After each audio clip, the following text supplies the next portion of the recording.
Son's daughter, peace be with you. I am here.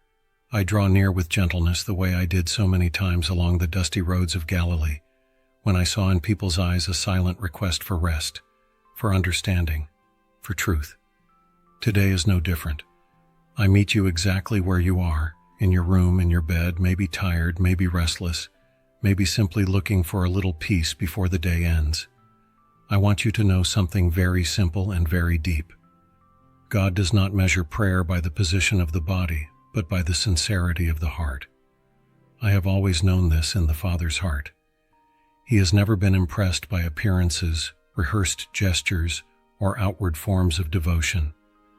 His gaze passes through the surface and rests directly on the inside, where intentions are born, along with fears, hopes, and truths you cannot always say out loud. When Samuel was sent to anoint a king, people looked at strength, height, and imposing presence. But the Father spoke clearly, and that truth still echoes today. The Lord does not see as man sees. Man looks at the outward appearance, but the Lord looks at the heart. I tell you this because I know that many times you put pressure on yourself even in prayer. You demand the right posture, the right words, the ideal moment. And while you do that, the heart grows tired and feels not good enough. Son, how many times have you thought, "Today I didn't pray the right way"? How many times have you believed God wouldn't hear you because you were lying down, exhausted, with no strength to kneel? I look at you with tenderness and I tell you, that does not push you away from the Father. Quite the opposite. There are moments when the body is weak precisely because the soul needs to speak, and God listens.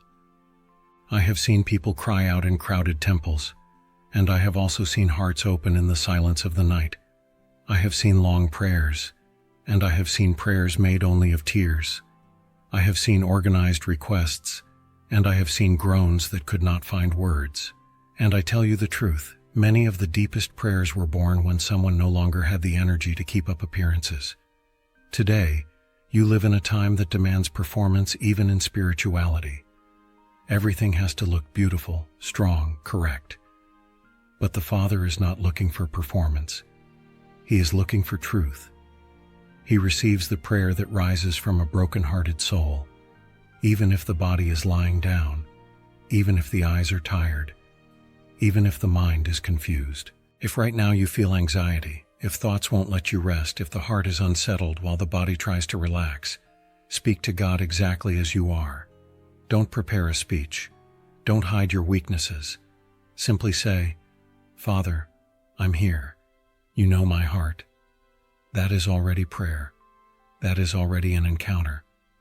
Maybe today the simplest practice is to pause for a moment, breathe deeply, and recognize God's presence beside you.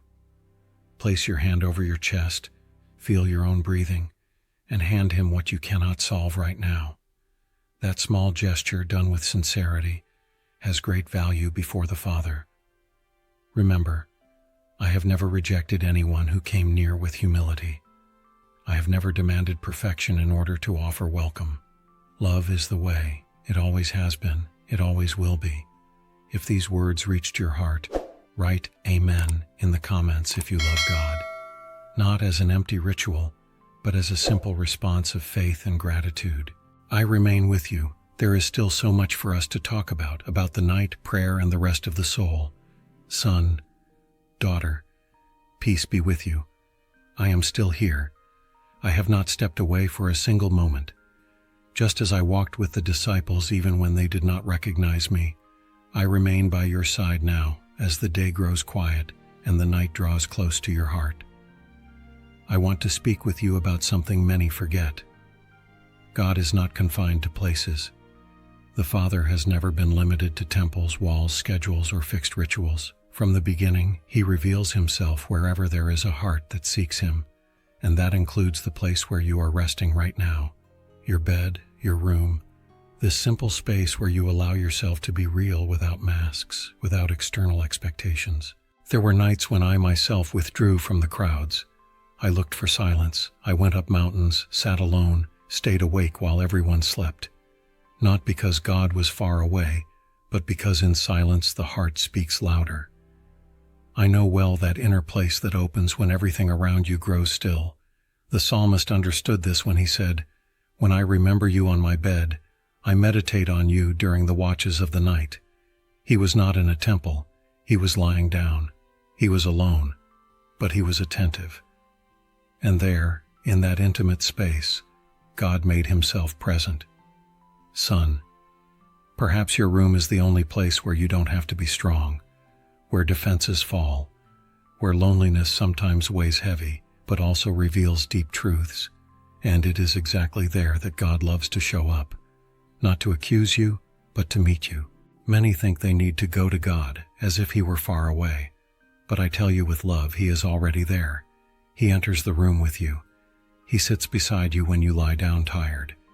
He sees your thoughts before they even become words. He knows when the silence is not peace but burden.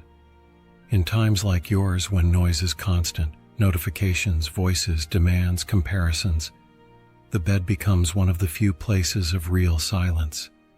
And that silence can be turned into an encounter. All it takes is a willing heart. All it takes is a whisper. All it takes is remembering God. Maybe today you can do something simple. Before you pick up your phone, before you get lost in repetitive thoughts, say quietly, "God, I'm here." You don't need more than that. Remain for a few moments in that presence. Breathe. Hand over the day. Let an ordinary room become a holy place. Not because it changed, but because your heart turned toward the Father. I know there are nights when loneliness hurts, nights when the bed feels too big, but remember, you are never alone when you remember God. The Father's love fills spaces no one else can reach. I tell you with tenderness, turn your room into a place of meeting, not out of obligation, but out of the soul's need. Love is the way. Stay with me. We will still talk about the power of prayer at night, about unseen battles, and about true rest. Son, daughter, peace be with you. I stay by your side. The night moves forward, and with it come truths that the day, with its noise, often hides. There is something special about the hours when the world slows down. When the lights go out and the sounds fade, the heart begins to speak more honestly. It is in that space that night prayer reveals its strength. I know the night. I lived many nights awake in silence, in deep communion with the Father. While others slept, I kept watch. Not out of restlessness, but out of love. The night has always been a time when the spirit becomes more sensitive, more open, more real. There is no applause, no outside eyes, no need to prove anything. There is only God and the human heart. The psalmist felt this when he said, "At night I stretch out my hands without ceasing. My soul refuses to be comforted." Do you see, son? Night is not only rest. Sometimes it is inner confrontation. It is when old pains surface, when unanswered questions return, when the soul refuses to be distracted and asks for something deeper. Many try to escape that moment. They fill the night with screens, sounds, constant distractions because they fear silence. But I tell you with kindness, do not fear the night. It can be an ally. When you pray at that time, the prayer is often more sincere because there is no audience, no rush, no masks.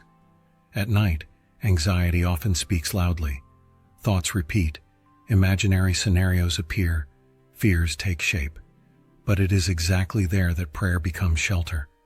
Not a memorized prayer, but a real conversation. Sometimes night prayer is not asking. It is simply staying. It is saying, "Father, I'm here, even when I don't understand everything." I have seen many servants of God cry out at night. I have seen tears fall in the dark and become seeds of transformation. I have seen important decisions born in quiet moments. I have seen hearts healed while the world slept. The night sun is not empty. It is full of God's presence for those willing to seek Him. Maybe today you feel that night prayer is heavy, that words won't come, that exhaustion takes over. Do not condemn yourself for that. Prayer does not lose value because it is fragile. On the contrary, when everything in you is tired, and yet you still turn toward God. That is living faith. A simple practice for tonight. When thoughts insist on unsettling you, don't fight them alone. Turn each worry into a short sentence before God. If fear rises, say, "Father, I trust you." If uncertainty comes, say, "Guide me." If exhaustion weighs on you, say, "Take care of me." You don't need more than that. Repetition, done with sincerity, calms the soul. Remember, night is not a sign of abandonment. Many times it is the setting where God works most deeply. While the body rests, the spirit learns to trust. Love is the way, even in the dark. Stay with me. We will still talk about the unseen battles of the night and about the protection that is born from prayer. Son, daughter, and peace be with you. I remain here with you as the night stretches on and the world grows quiet. I know that for many, this is the most sensitive moment of the day. The body lies down seeking rest, but the mind stays awake, revisiting memories, anticipating scenarios, creating fears that seemed smaller during the day. I want you to know, I know these hours well. I have walked through them, and I do not leave you alone in them.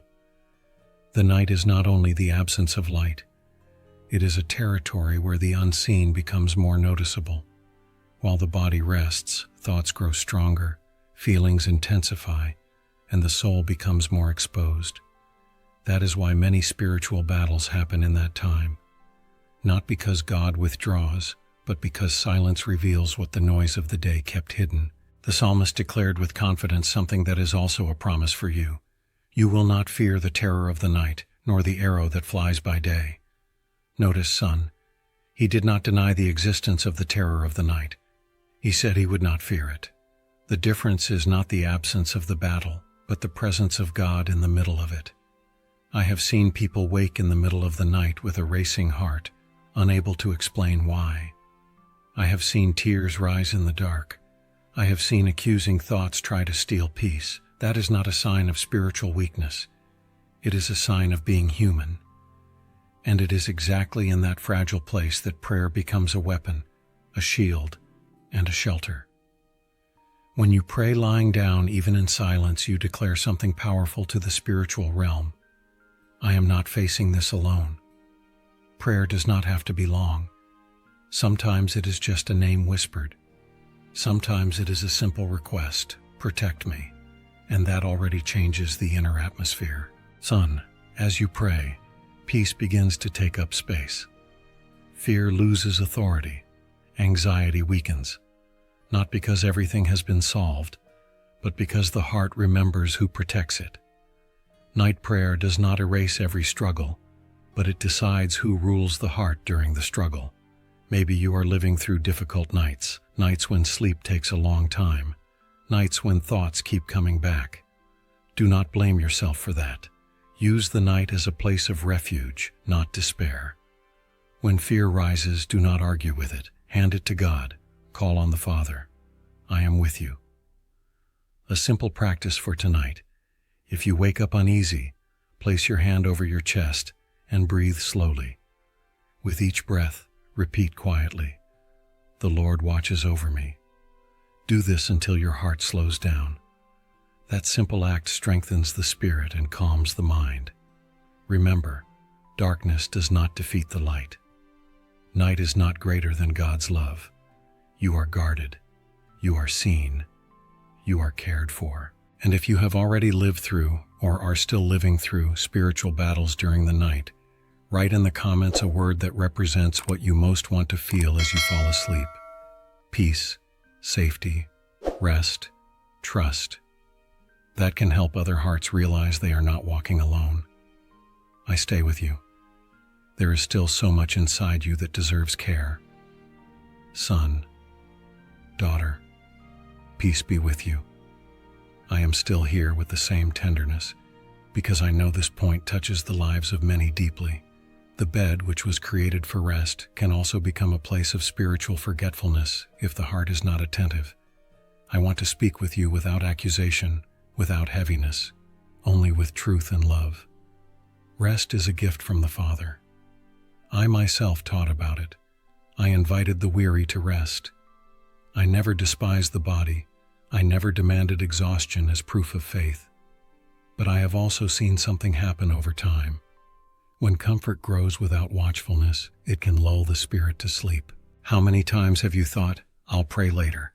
How many times have you felt the gentle touch of the Spirit calling, but chose only to roll over and sleep?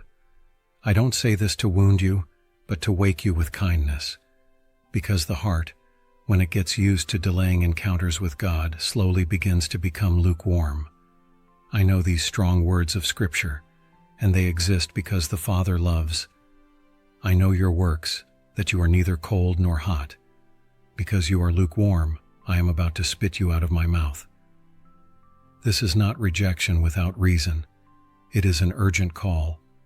Lukewarmness is not born from rebellion, but from settling in, from too much comfort, from the habit of putting off what is essential. Son, the danger is not praying while lying down. The danger is praying without presence, turning prayer into an automatic, rushed, empty gesture, allowing the body's tiredness to silence the spirit's sensitivity completely.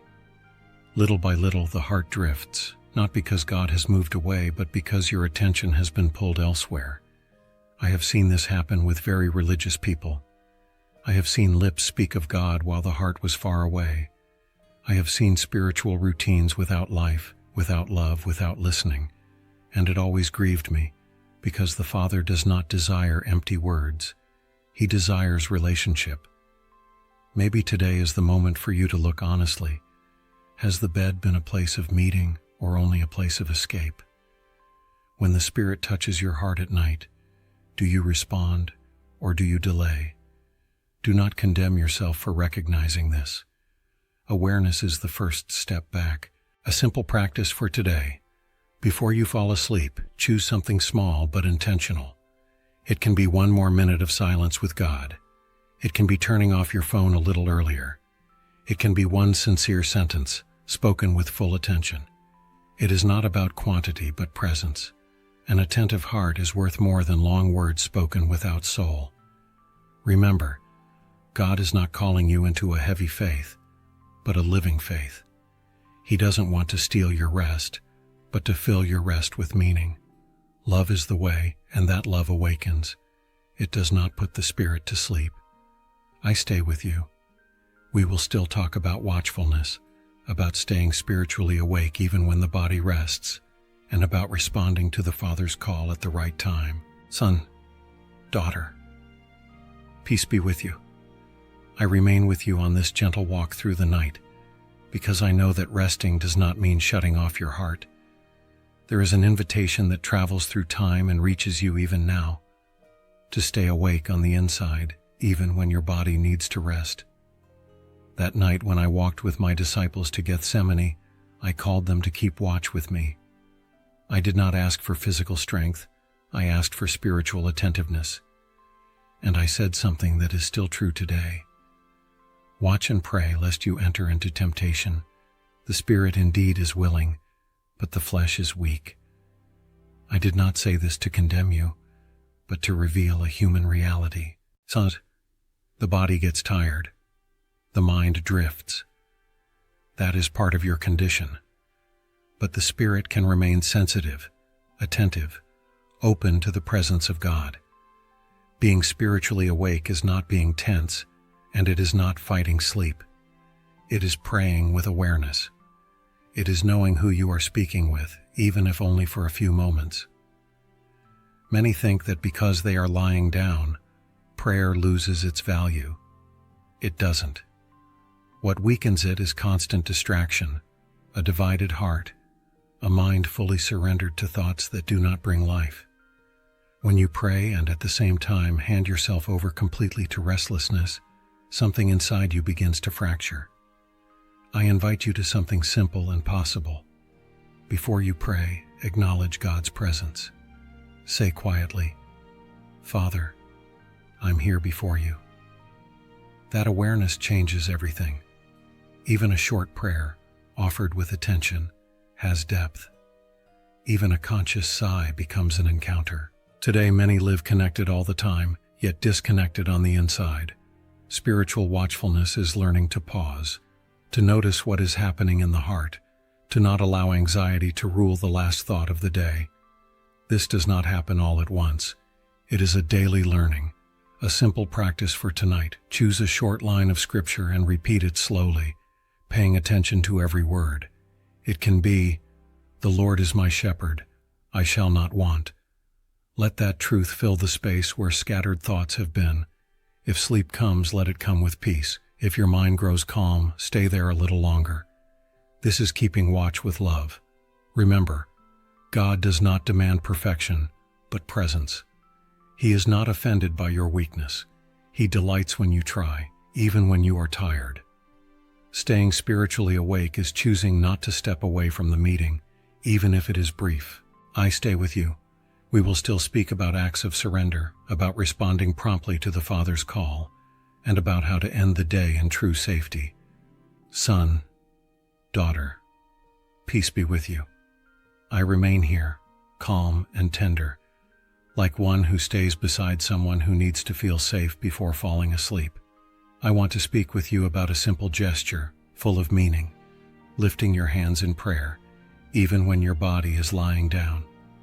Throughout my walk among you, I saw many gestures rise from the heart before they ever became words. I saw people touch my garments in silence. I saw knees bend spontaneously. I saw hands lifted, not out of habit, but out of surrender. The gesture, son, was never the most important thing. What gives life to the gesture is the intention that holds it up. The psalmist said with truth, "Lift up your hands in the sanctuary and bless the Lord." But I want you to understand something deep. The sanctuary is not only a physical place. The true sanctuary is the heart that surrenders. And when the heart surrenders, even a bed becomes an altar. Maybe you think, "I'm lying down. I'm tired. This doesn't make sense." But I tell you, when you lift your hands, even while lying down, you communicate something powerful to the spiritual world and to your own inner life. You say without words, "I depend on God. I surrender. I trust." That simple gesture aligns the heart with heaven. There are nights when you have no strength to speak, when words fail, when exhaustion is heavier than any speech. In those hours, the body can express what the mouth cannot. Lifting your hands, even for a few seconds, can be a silent prayer, yet full of meaning. Son, lifting your hands is not a performance. It is not an obligation. It is a response. It is like a child reaching up to be held. There is no strategy there, only trust. And the Father understands that gesture perfectly. He does not demand long explanations. He welcomes the heart that yields. In a time like yours, when many try to control everything, lifting your hands is an act of humility. It is recognizing that not everything depends on you, that there are worries that must be handed over, that there are burdens you were never meant to carry alone. A simple practice for tonight. Before you fall asleep, lift your hands for a few moments. You don't need to say anything. Just breathe and recognize God's presence. If you want, whisper, "Father, I give everything to you." Then let your hands rest again, and allow your heart to rest too. Remember, God is not impressed by empty gestures, but He is moved by sincere surrender. Even lying down, even tired, you can worship, trust, and yield. Love is the way, and surrender is part of that way. I stay with you. We will still speak about the urgency of responding when God calls, about ending the day under protection, and about truly resting in the Father. Son, daughter, peace be with you. I remain here, walking with you in the quiet of the night, because I know there are moments when the heart is touched in a gentle way, almost imperceptible, yet deeply decisive. I want to speak with you about that inner calling that does not shout, does not pressure, does not frighten. It simply invites. There are moments when you feel a different weight in your chest. It is not physical pain, it is a reminder from the soul. A thought that returns, not with harsh insistence, but with steady persistence. A sudden desire for silence, a desire to speak with God without knowing exactly what to say. Son, that is the call, and it is precious. The prophet said with wisdom, "Seek the Lord while he may be found. Call upon him while he is near." This does not mean God hides or withdraws easily. It means there are moments when the heart is more open, more sensitive, more ready to receive care, direction, and comfort.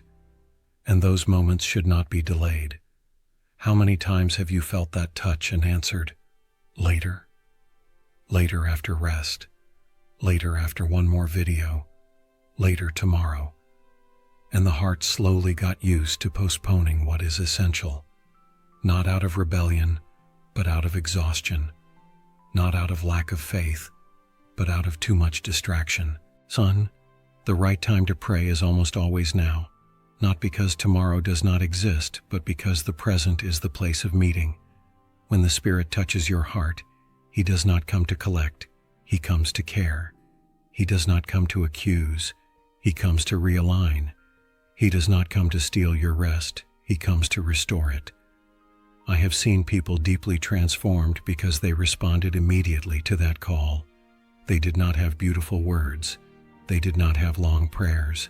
They had only a sincere yes, and that was enough for the Father to begin a quiet and deep work.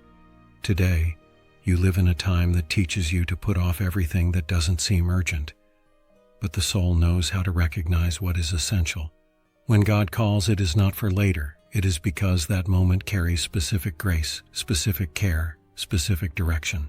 Maybe right now you are feeling it, a gentle restlessness, a desire to realign your heart, a desire to talk with God before sleep. Don't ignore it. Don't overthink it. Just respond. Speak with the Father like someone speaking to the one who knows you completely. A simple practice for this moment. When you feel that inner touch, pause for 1 minute. Close your eyes.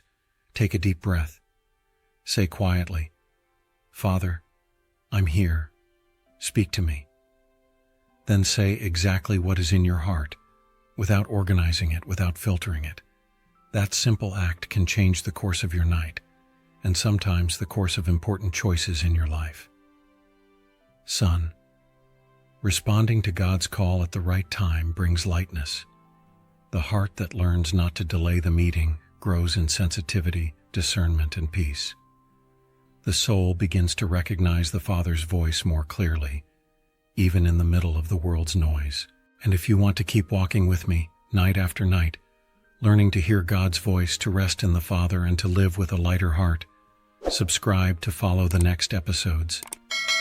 That way, we will continue together on this journey of faith, quiet, and care. I stay with you. We will still speak about protection, rest, and true trust before sleep. Son, daughter, peace be with you. I remain here as the day slowly says goodbye and the night wraps everything in its deep quiet. This moment, so simple and so intimate, matters more than many realize.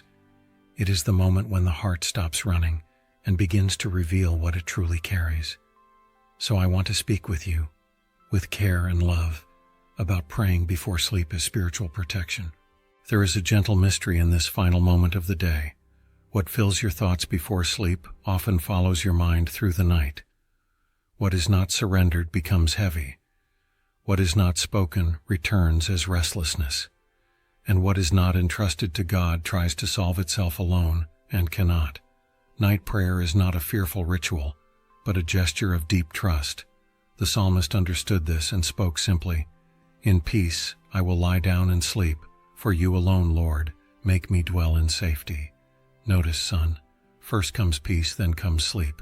Peace is not born from the absence of problems, but from the certainty that God is caring for everything you can no longer control. How many people lie down with a tired body, but with a mind wide awake and distressed?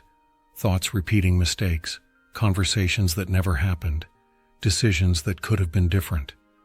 In those cases, the night becomes heavy, but prayer changes the inner atmosphere. It does not erase the past, but it keeps the past from ruling the present. When you pray before sleep, something happens in the unseen and in the seen. In the unseen, you place yourself under God's care. In the scene, the heart slows down. Anxiety loses ground. The soul finds shelter. Prayer becomes like a spiritual blanket that covers the mind and the spirit. Son, ending the day in prayer is closing doors that should not remain open through the night. Doors to fear, to excessive guilt, to harsh self-criticism, to worries that grow in the dark. Not because you are weak, but because the human heart needs care, and God cares with tenderness. Maybe today you are carrying weights no one sees. Maybe you smiled through the day and cried on the inside. Maybe you handled everything on the outside, but you are exhausted within. Don't carry all of that into sleep. Surrender it, even if it's only a few words, even if it's in silence. A simple and loving practice for tonight. Before you close your eyes, make a small act of surrender. Thank God for something, even something small. Then choose one single worry and consciously hand it to God, saying, "Father, this is yours now." Finally, ask for protection. Guard my mind, my rest, and my dreams. Allow yourself to sleep, trusting that God watches over you. Remember, while you sleep, the Father does not sleep. While you rest, He continues working. Night prayer turns sleep into an act of faith. You lie down knowing you don't have to watch over everything, because God cares for what you cannot. And if this message has been rest for your soul, like and share it so more people can also find peace before sleep. Love, when shared, reaches tired hearts we don't even know exist. I remain with you to the end. There is still one final part, where we will speak about resting fully in God, handing over your weariness and trusting His constant care. Son, daughter, peace be with you. I remain here, and I bring you to the end of this night journey like one who stays beside you until your heart finally slows down. I didn't come only to teach you to pray before sleep. I came to teach you to rest, truly rest. The kind of rest that doesn't depend only on closing your eyes, but on releasing the weight you carry inside. Many fall asleep, but few truly rest. The body lies down, but the soul stays on watch. Thoughts keep running, worries keep demanding attention, tomorrow keeps trying to steal today. And I tell you with love, that is not why the Father created rest. Sleep was meant to be an act of trust, not an escape. When I walked among you, I saw many who were weary. Some weary from work, others weary from guilt, others weary from trying to be strong all the time. And that is why I said, with an open heart, "Come to me, all who are weary and burdened, and I will give you rest." I did not say, "I will organize everything right now," or "I will explain everything." I said, "I will give you rest." Rest begins when you draw near. Son, resting in God before sleep is a deep act of faith. It is recognizing you don't have to solve everything today, that some things can wait, that the world does not depend only on you, that the Father keeps working while you sleep. That takes humility. It takes surrender. It takes trusting more than controlling. Maybe you learned to sleep exhausted, as if exhaustion were normal. Maybe you got used to carrying anxiety into bed. But I invite you into a different way. Surrender before you lie down. Release before you close your eyes. Trust before you fall asleep. Resting in God is not giving up. It is putting each thing in its proper place. It is saying, "Father, I did what I could today. What I couldn't do, I place in your hands." That kind of prayer turns sleep into an act of living trust. You lie down knowing you are not abandoning responsibility. You are trusting the Father's care. In a time like yours, where everything feels urgent, resting becomes a spiritual act. Choosing not to feed repetitive thoughts. Choosing not to punish yourself at night. Choosing to trust. It won't happen perfectly, but it happens little by little, night after night, as you choose to surrender. A simple practice for this last night we have shared together. As you lie down, imagine each worry being placed into God's hands, one by one. You don't have to solve them, only surrender them. Then take a deep breath and let your body follow your heart. If sleep comes quickly, give thanks. If it takes time, remain at peace. God is there in both moments. Son, You don't have to watch over everything. You don't have to carry the world. You don't have to be strong all the time. There is a God who cares, who guards, who sustains. Resting in Him is a continual learning, but every step on that path brings more lightness. I am here. Peace be with you. Do not be afraid. Love is the way.